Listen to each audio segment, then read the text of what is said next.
Welcome to episode number 10 of the Ascension podcast.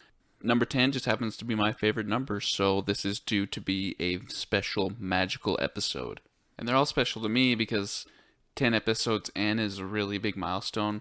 The anticipation and the patience I had to have from the birth of the idea to the actual manifestation of the product, I don't know, it just seemed like a really long wait because, I was so excited to get to share with you guys, get to meet many of you, and now we're in a really good rhythm and good things are happening for us. So thank you for being a part of it. Also, if you didn't hear at the end of last episode, I announced that these episodes are now going to be posted on YouTube. My plan is to start at episode number 1 and post 3 a week until eventually I'm caught up. I don't know, maybe I'll do 4, but whatever the case is, we'll eventually get caught up and then they'll be posted on YouTube at the same time they're available at the podcasting listening locations. And that's cool because I'm excited to share this with more of that YouTube family. Which, by the way, I thought all of the traffic, at least at the beginning, was going to be coming from the YouTube audience, but man, the amount of people that have just found it and listened and, and then went to the YouTube is just kind of remarkable to me. But anyways, let's take a moment and say hello to our higher selves and thank them for allowing us to be in the position to share this energy today.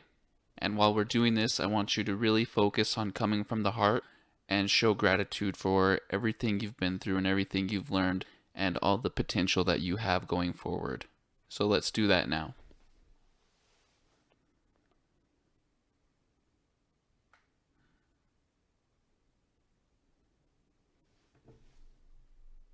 Okay, thank you for doing that with me. It really helps to set the tone for the rest of the episode. So I'm really grateful that you took the time to acknowledge your team, let them know that you're awake and aware and willing to do whatever it takes to get to the next stage. So I have a question for you. How are you feeling?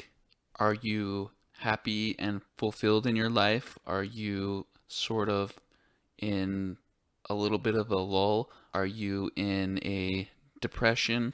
Do you feel like you're sort of waiting around until things unfold the way that they should be?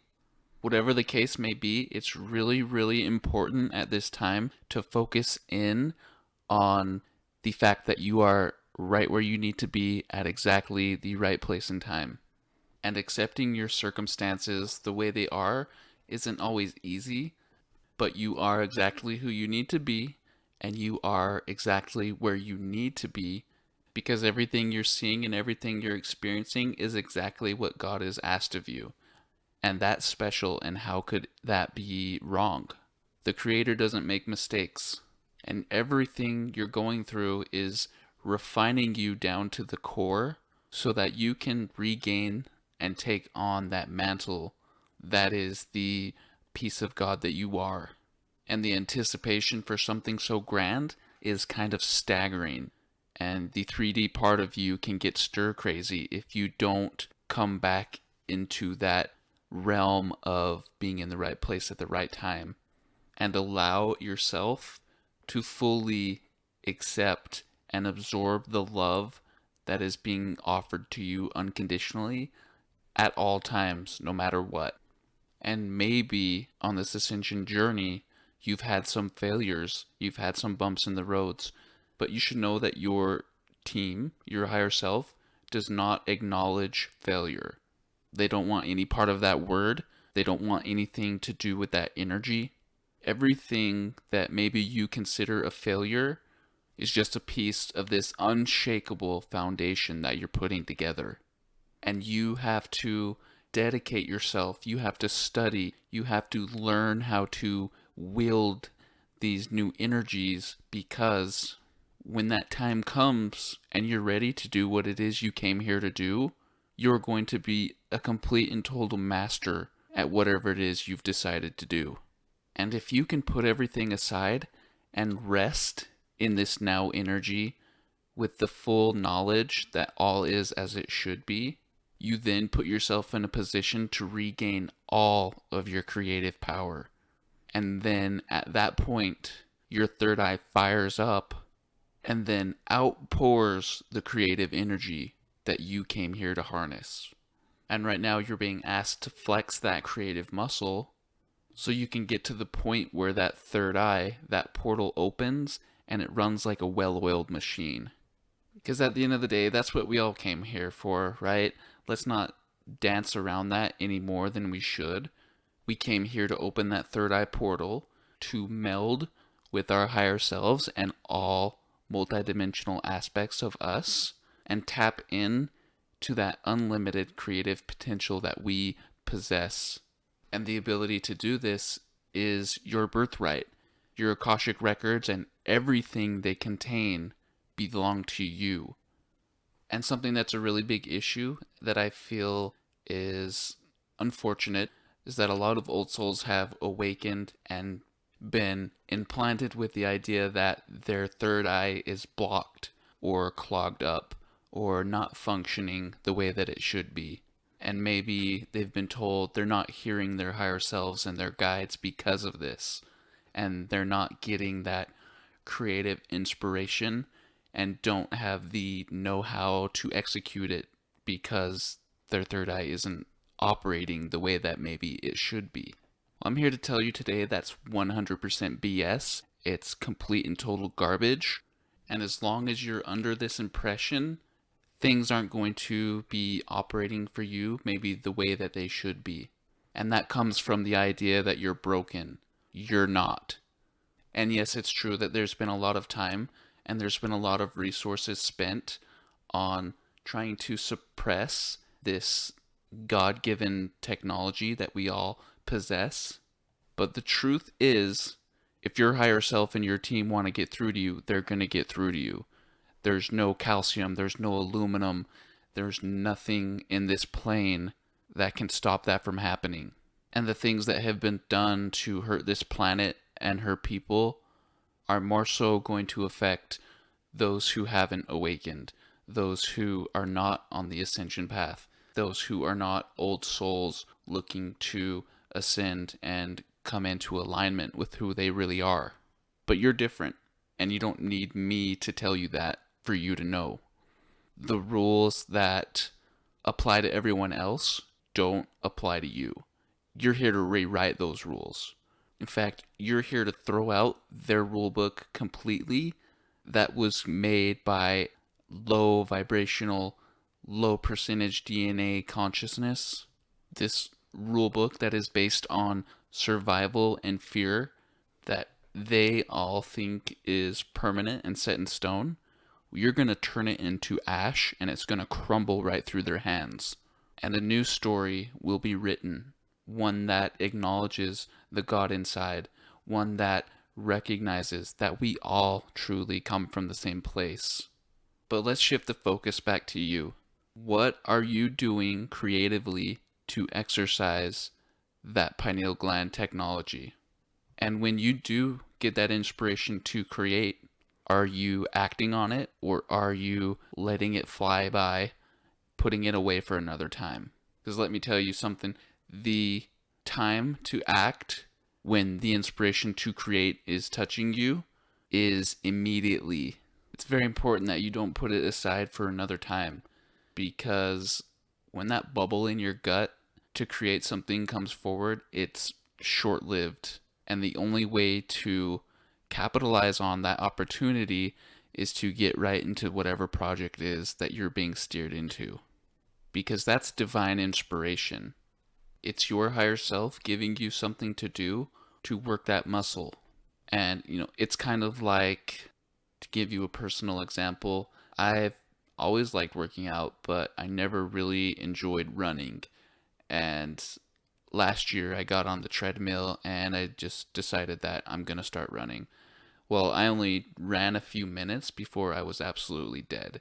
And, it was a little embarrassing. I expected a little more of myself, but, I wasn't too hard and I decided to keep at it. Well, then pretty soon, after a month or two have passed, I was running for 10 minutes, running for 15 minutes, and then running for 20 minutes or longer. And it was hardly an issue. It just felt good.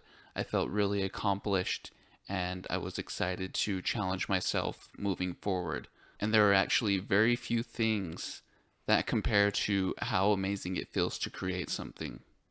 And getting familiar with that sense of accomplishment is something that's really, really important to you right now. And if you take action as soon as you get that little tickle of inspiration, recognize where it's coming from. And doing this will allow it to snowball into bigger things. If the inspiration is to doodle on a little piece of paper at your desk at work, that's exactly what you need to do. If your inspiration is to write a blog, that's exactly what you need to do.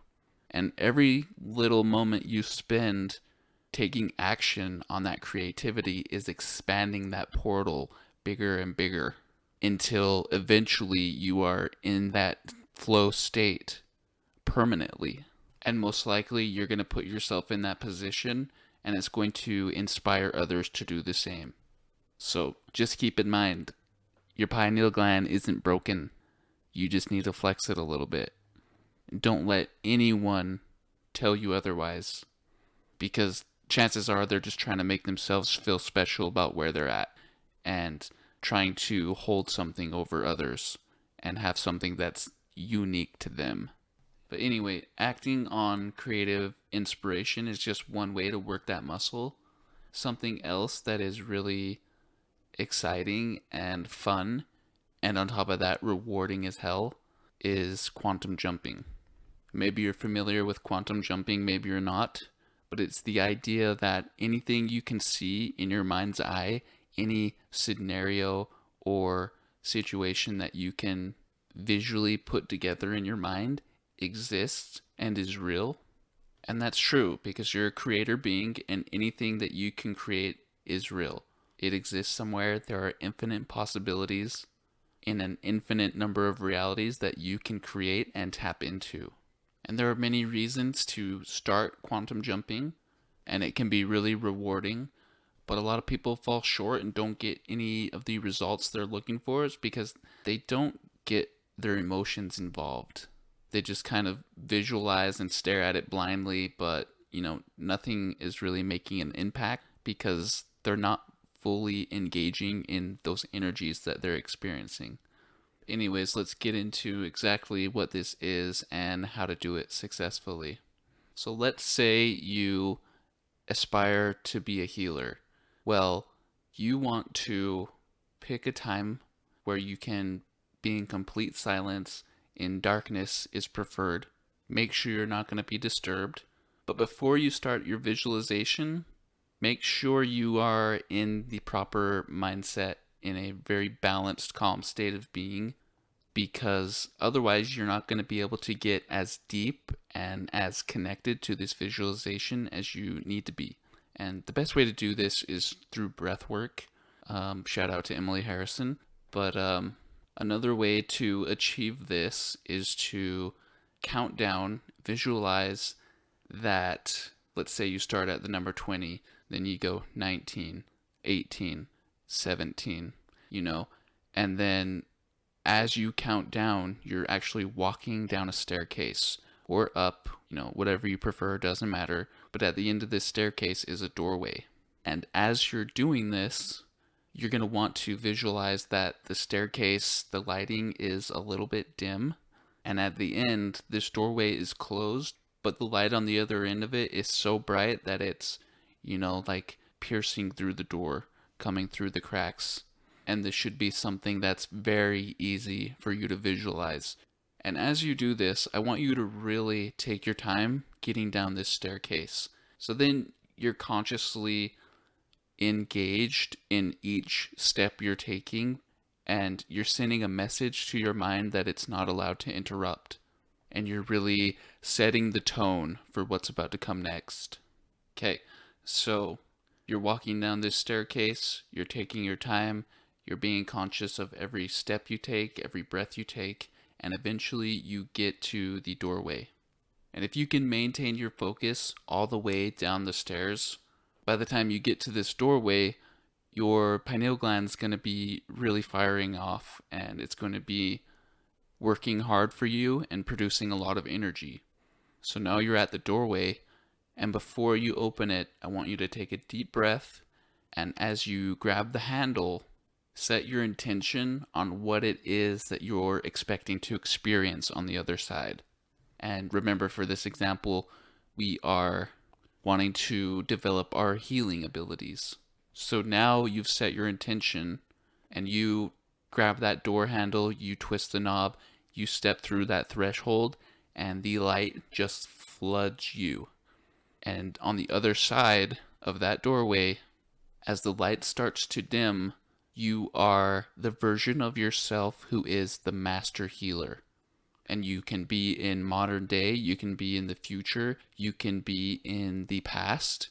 Doesn't matter. This is all up to you and where you want to go.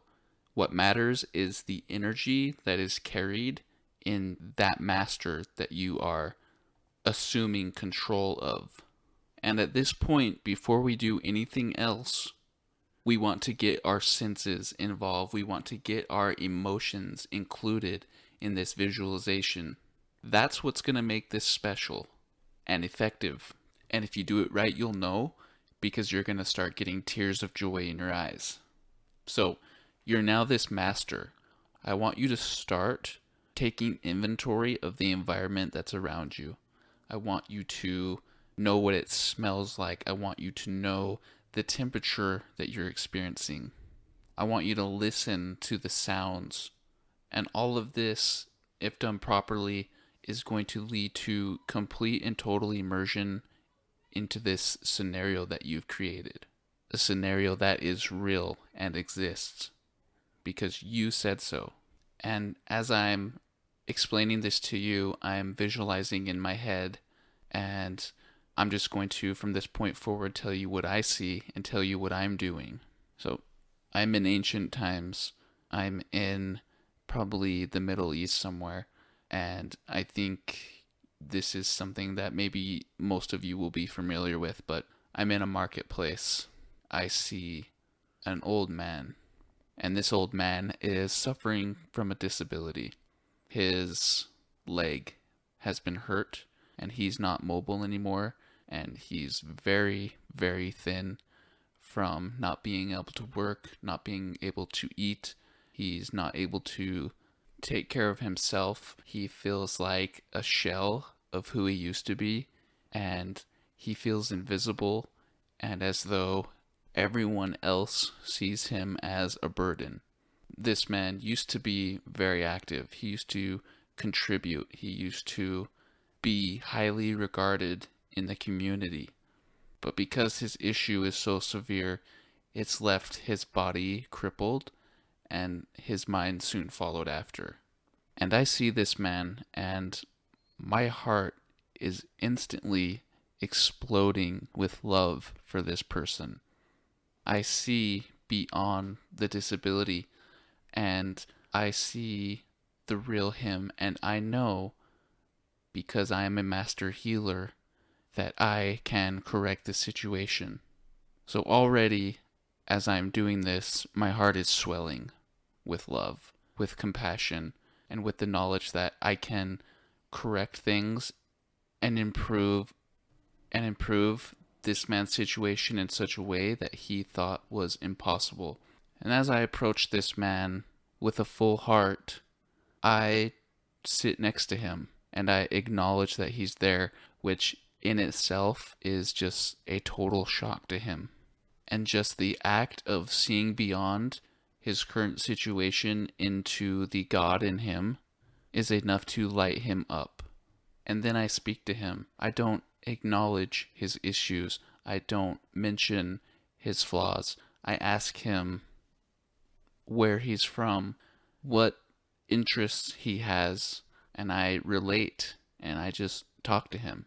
And as he opens up to me, I access his field, and I bring forward the version of himself who is healed, who is healthy, who has regained his mind, and who is capable of living a happy, abundant life because he deserves it, and no one or nothing can ever tell him otherwise.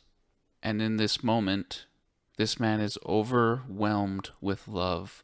Every hair on his body is standing up. His eyes are full of tears, and he gets off the ground and stands up so straight as if his body has de-aged 20 years. And with full hearts, we embrace without any real way to express our gratitude for each other. He was shown the love of God and given the miracle that he had hoped for, but never really thought would come to him. And I was the vessel that was able to manifest that into reality for him.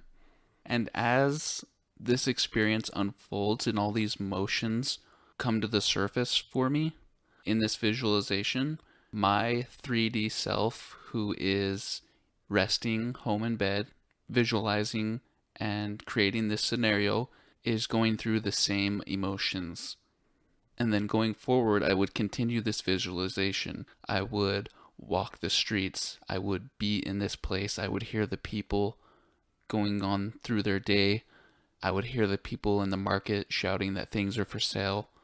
I would hear the wagons going through the streets, the children playing, and I would be vigilant and I would look for people who needed assistance, and I would just place my hand on them, let that healing energy come through me, and I would relive that moment I had with the first person over and over again as long as I could sustain that.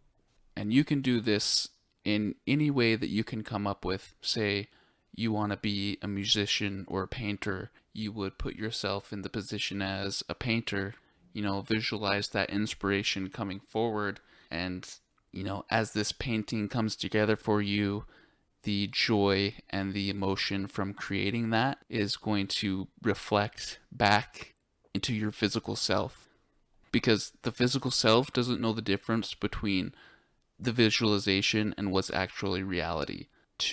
As far as it knows, it's just experienced this magic accomplishment. And that's why it's so important that wherever you go, whatever you decide to do, that you look around and you process what you're seeing in the environment that you're experiencing. What emotions would come through? You do have the ability to manifest those from nothing.